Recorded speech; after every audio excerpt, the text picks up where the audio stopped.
James Anthony Wright is the right candidate for Beercamp. This happily married 29-year-old is a straight shooter. In 2003, he graduated from a college you've never heard of with a completely useless degree in political science. Naturally, he turned to a career in software, and subsequently, to beer. James first discovered good beer during an Alaskan cruise. Eager for a break from the leisurely and gluttonous cruise lifestyle, the Wright family set out on an excursion called Bike and Brew. The biking was vigorous, the views spectacular, and the beer, oh, the beer. It was the smoked porter that caught his attention with its bold, almost bacony flavor.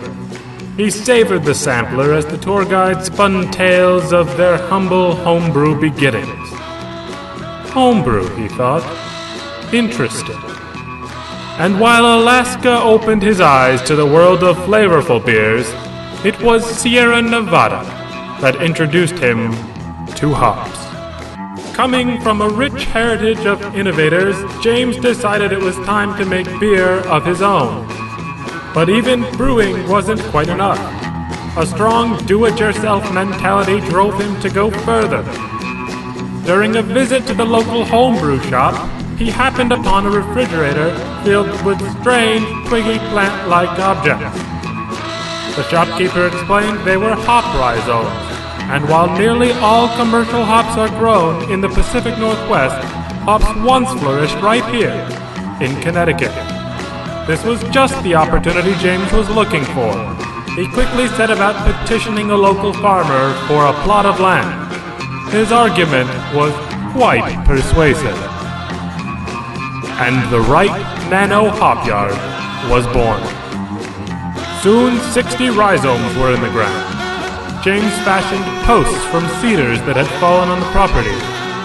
Even with a short New England growing season, the vines quickly outgrew their 13-foot trellises. It turned out to be a lot of work. A lot. But the harvest was rewarding. Columbus, Chinook, Cascade, Willamette, Nugget, and Golding. Now James has a freezer overflowing with hops, and another to chill his homebrew, with a little extra room for some of the finest craft beers in the nation.